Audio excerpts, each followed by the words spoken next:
You didn't grow up with iPads or PlayStations. No air-conditioned classrooms or birthday parties in hotel banquet halls.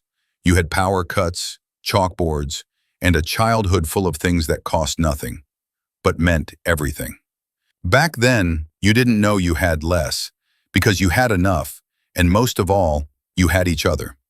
This is a tribute to your childhood, to growing up in the India of the 80s, 90s, or early 2000s, a time when joy wasn't delivered but discovered. Your day didn't start with "OK Google." It started with the clatter of the ceiling fan, the whistle of a pressure cooker, and the sound of Tom and Jerry playing softly on the TV. Sometimes it was Shaktiman on Doordarshan. Sometimes it was Cartoon Network with a warm cup of Born Vita and half-buttoned school shirts. You didn't wake up to a screen, you woke up to smells. Of agarbatti, fresh dosa batter, and Amma's coconut oil massaging your scalp.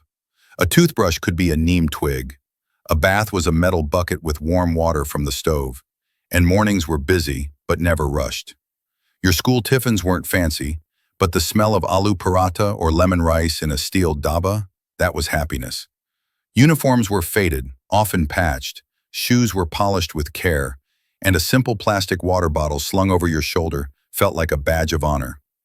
You didn't own 100 toys. You became the toy. A stick became a sword. A cardboard box turned into a fort. Imagination did what Amazon never could. You didn't need video games. You had real ones. Hide and seek, seven stones, gilli danda, lagori, coco. Every evening the street was yours. Your vacations weren't five-star resorts.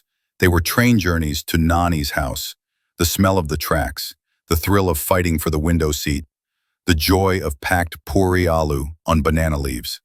That was luxury in your India. A single 5 rupee comic, a rented VCR cassette, a bottle of Gold Spot shared between cousins. These were your versions of treating yourself. There were no WhatsApp groups, no Google Calendar invites. But every evening, all the kids in the lane somehow just showed up. You didn't schedule play dates. You lived in them. The terrace, the staircase, the empty parking lot. Everything was a playground. Bicycles were shared. So were secrets. You argued, made up and played until dark. And when the street lights came on, that was your curfew. When the power went out, you didn't panic, you adapted. Candles were lit, conversations came alive. You sat together, fanned yourself with newspapers, and told stories. Back then, silence wasn't awkward, it was sacred. Snacks weren't packaged in plastic, they came from kitchens filled with love. Maruku in large tins, bel puri on torn newspaper, boiled corn on monsoon evenings.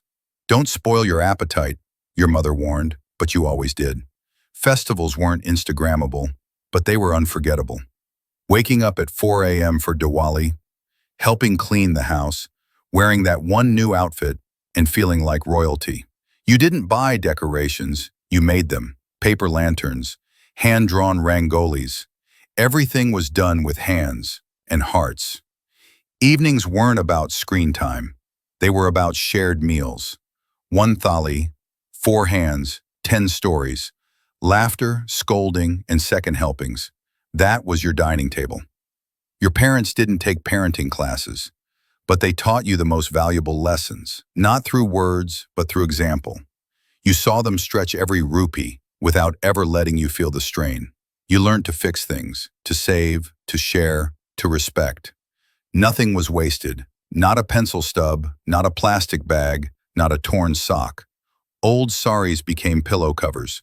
Glass jars were reused for decades, and shopping meant taking a cloth bag and bargaining with the same shopkeeper for years. You didn't throw things away, you gave them second lives. Today, you have more than ever before. Faster phones, bigger homes, everything you once dreamed of.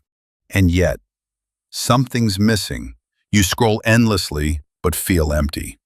You chat more, but connect less. You have more comforts, but less contentment. Maybe the problem isn't that you have too much.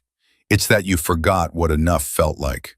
Because back then, you didn't grow up rich. You grew up wealthy, in experiences, in emotions, in relationships, in rituals. So here's to you, to your India, to the era that raised you, to the generation that lived offline, that made games out of garbage, that created magic from the mundane. If your childhood smelled like hot tiffin, sounded like doordarshan, and felt like an old blanket on a cold morning, then you didn't just grow up in India. You grew up in a beautiful, soulful, timeless India. And maybe it's time you remembered that, not just with nostalgia, but with gratitude. Because the India that raised you is still here, in old train stations and terrace skies, in pressure cooker whistles and power cut stories, in kindness, in community, in quiet strength.